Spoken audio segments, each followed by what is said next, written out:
तो प्यारे विद्यार्थियों, आज के इस वीडियो में मैं पंकज शर्मा आप सभी का हार्दिक अभिनंदन करता हूं। आज हम पढ़ रहे हैं स्पर्श भाग 2 का गद्य खंड और उसका लास्ट चैप्टर पढ़ रहे हैं हम लोग, जिसका नाम है कारतूस। कारतूस के लेखक है हबीब तनवीर।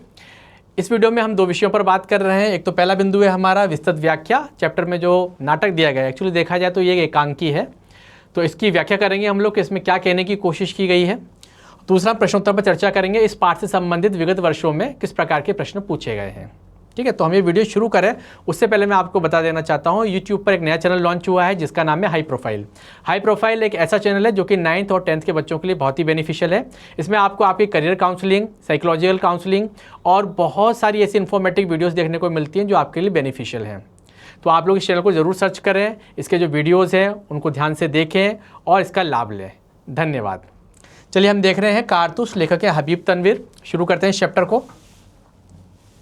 तो सबसे पहले किसी भी चैप्टर को पढ़ने से पहले हमें उसका पाठ प्रवेश पढ़ लेना चाहिए, जिससे कि हमें मालूम पड़ जाए चैप्टर में हम लोग क्या पढ़ने वाले हैं। तो शुरू करते हैं। अंग्रेज इस देश में व्यापारी का वेश धारण कर करके आए थे। बिल्कुल सही बात है, वो लोग हमारे यहाँ पर मसालों के व्यापार के लिए आए थे। ईस्ट इंडिया कंपनी जो आई थी वो यहाँ पर व्यापार करने के लिए आई थी। किसी को कोई शक ना हो इसलिए वे शुरू में व्यापार ही कर रहे थे, परंतु उनका इरादा केवल व्यापार करने का नहीं था। बिल्कुल सही बात है, अगर केवल व्यापार करने का होता तो व्यापार करके वो चले जाते, लेकिन यहाँ के सामाजिक और राजनीतिक जीवन में उन्होंने हस्तक्षेप शुरू कर दिया था। व्यापार के लिए उन्होंने जिस ईस्ट इंडिया कंपनी की स्थापना की थी, उस कंपनी ने धीरे धीरे देश की रियासतों पर अपना अधिकार कर लिया। यानी छोटी छोटी रियासतों के राजाओं से मित्रता कर ली, उन लोगों को आपस में लड़ा करके और उन पर अधिकार करके बैठ गए। यानी धीरे धीरे उन्होंने अपना साम्राज्य फैलाना शुरू किया। उनके इरादों का जैसे ही देशवासियों को अंदाजा हुआ, उन्होंने देश से अंग्रेजों को बाहर निकालने के प्रयास शुरू कर दिए। यानी भारत के लोगों को जब तक समझ में आया तब तक बहुत देर हो चुकी थी, लेकिन लोगों ने ईस्ट इंडिया कंपनी को बाहर निकालने के प्रयास तेज कर दिए।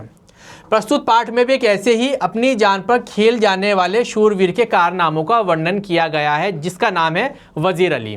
वजीर अली के जीवन का उद्देश्य था अंग्रेजों को, यानी ब्रिटिशरों को, इस ईस्ट इंडिया कंपनी को देश से बाहर निकालना। उसके बारे में ये चित्रण यहाँ पर किया गया है।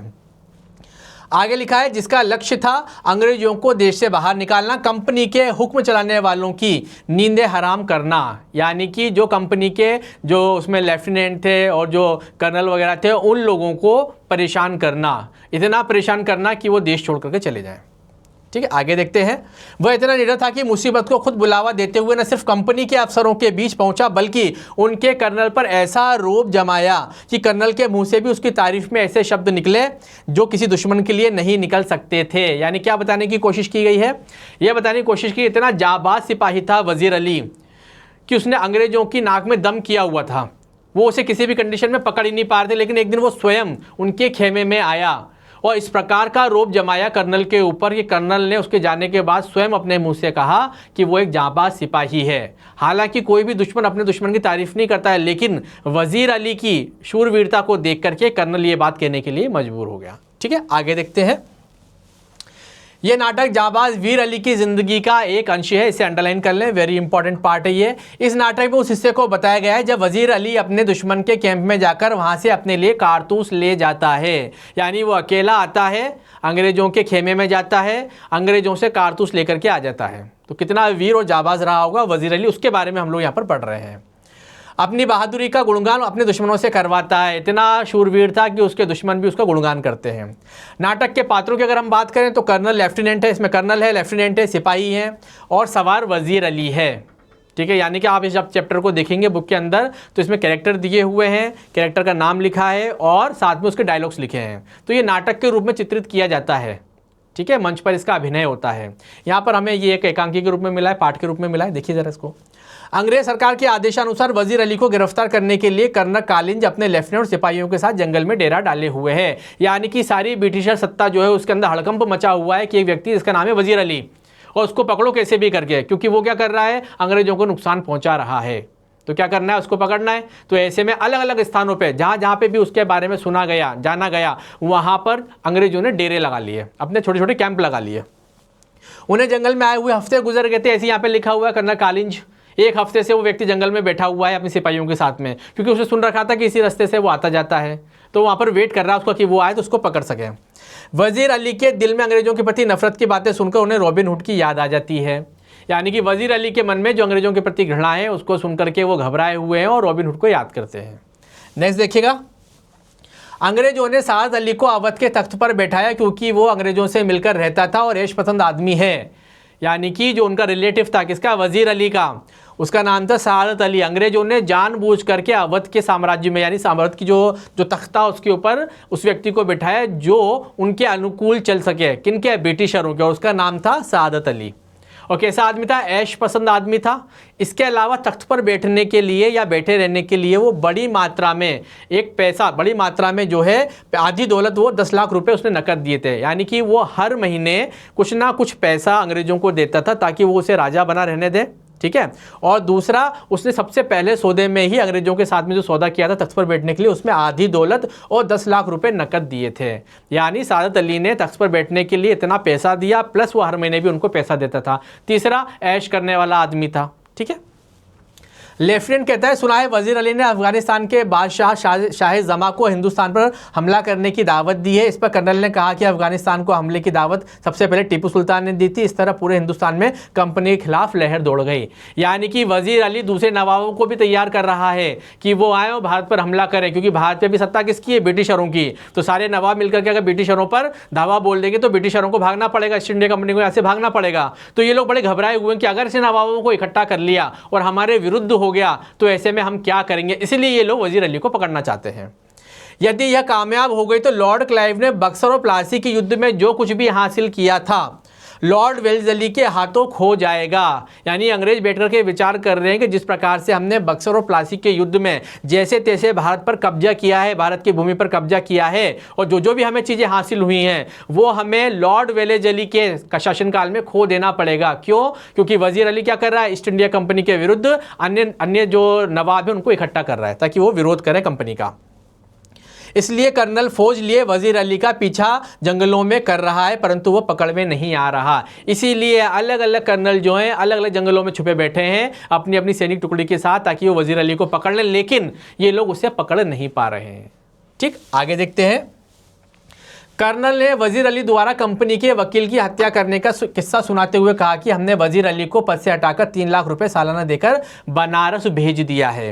कुछ महीने बाद गवर्नर जनरल ने उसे कलकत्ता बुलवाया। वजीर अली बनारस में रह रहे कंपनी के वकील के साथ जाकर पूछा कि उसे कलकत्ता क्यों बुलाया जाता है। इस पर वकील ने उसे भला बुरा कहना शुरू कर दिया। नवाबों के घर से आता था वजीर अली, लेकिन एक साधारण से वकील ने जब उसे बुलाया तो उसने जाकर के पूछा कि मुझे कलकत्ता बार बार क्यों बुलाया जा रहा है। तो वजीर अली ने अभद्रता की, यानी बुरा भला कहना शुरू कर दिया उसको। तो उन्होंने क्या किया, जिस कारण वजीर अली ने वकील को खंजर से मार दिया।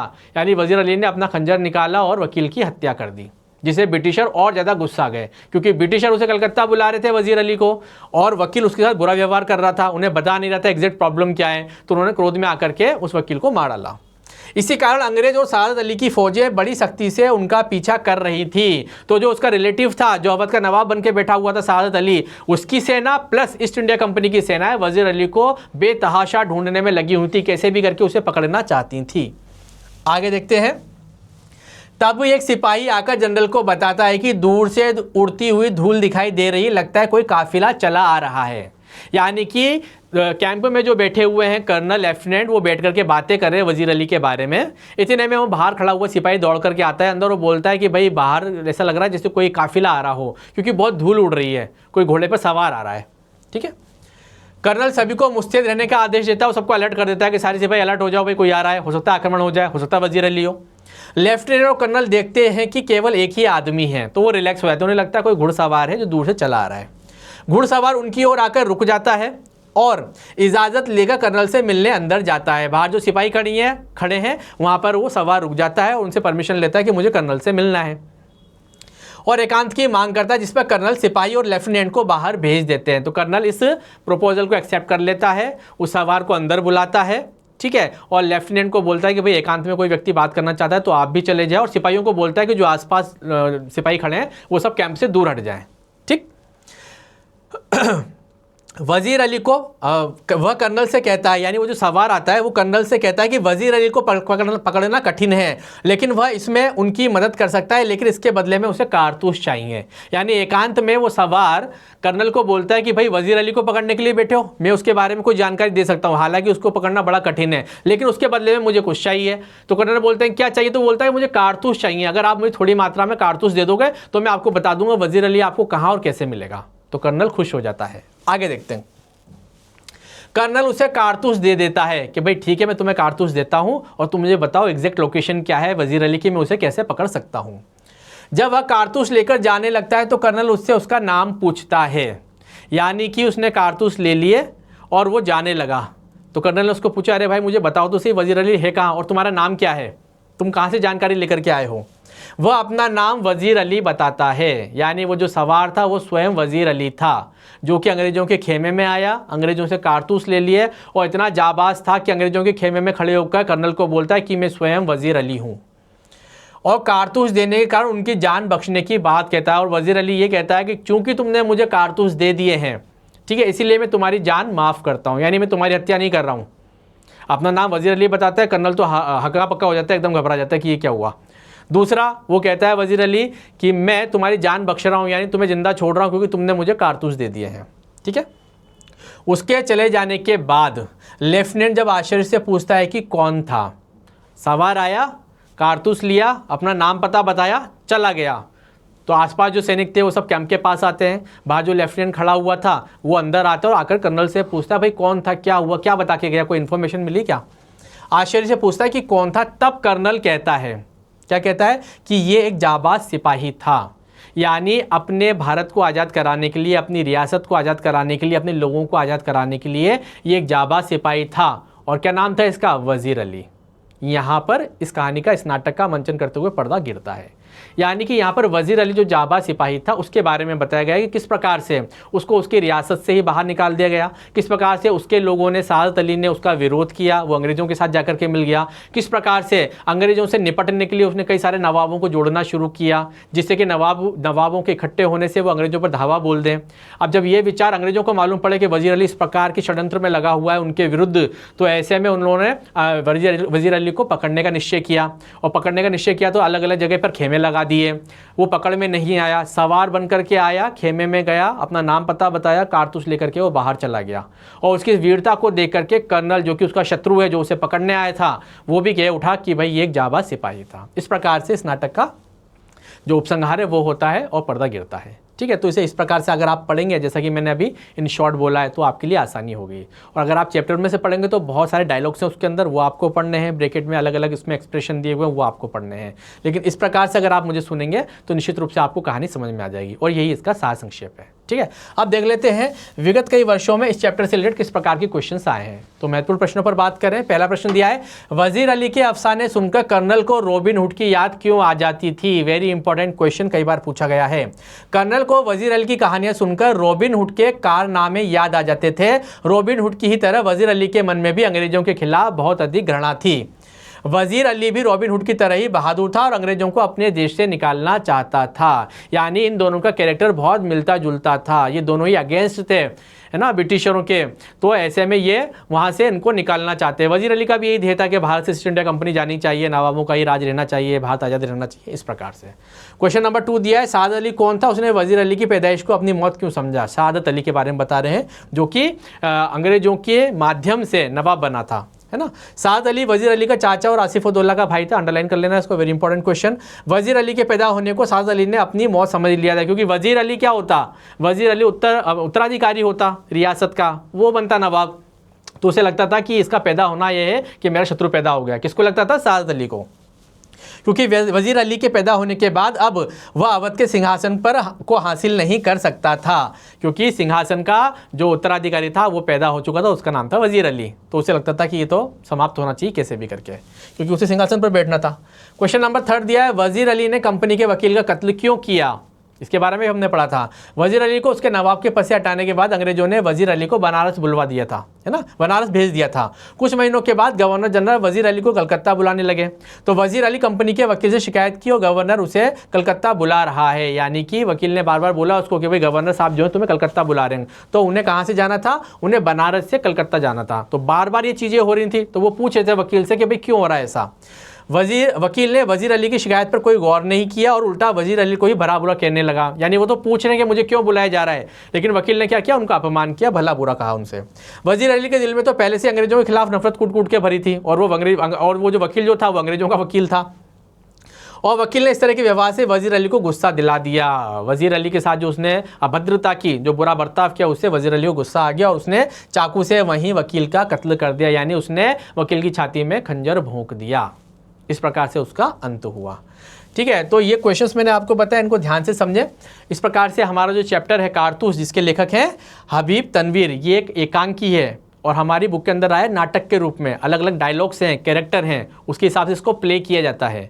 तो हम लोगों ने इसका सारांश समझा है, हमने समझा इस कहानी का मोटिव क्या है, और जो इंपॉर्टेंट क्वेश्चन विगत कई वर्षों में पूछे गए हैं उन पर हम लोगों ने चर्चा की है। तो उनकी भाषा का ध्यान रखें, ठीक है, और जो आपको सारांश बताया गया इसे ध्यान से सुने, बार बार सुने, तो आपका लॉजिक क्लियर हो जाएगा और बड़ी आसानी से आपको इस चैप्टर के क्वेश्चन आंसर्स करने में सहायता मिलेगी। प्यारे बच्चों, किसी भी चैप्टर का कोई भी क्वेश्चन के आंसर को लिखने की सबसे अच्छी ट्रिक होती है कि उस चैप्टर का सारांश समझा जाए, कि उसके अंदर बताया क्या गया, किस कैरेक्टर के बारे में बात की गई है ना, उसका ध्येय क्या है, लेखक क्या कहना चाहता है उसके माध्यम से। अगर हमारी 2-3 चीज़ें क्लियर हैं तो ऐसा कोई भी प्रश्न नहीं होता जिसका उत्तर हम लिख ना सकें। ठीक है, तो इस वीडियो को बार बार देखें और इसके सारांश को ध्यान से सुनें। तो इस प्रकार से हमारा कारतूस स्पर्श भाग 2 का गद्य खंड समाप्त होता है। इसके लेखक थे हबीब तनवर। 2 विषयों पर बात की थी, विस्तृत चर्चा हम लोगों ने कर ली, किस प्रकार की कहानी, किस प्रकार का नाटक है, और विगत वर्षों में जो प्रश्नोत्तर आए उस पर भी हमने चर्चा की। इसी के साथ इस वीडियो को समाप्त करते हैं।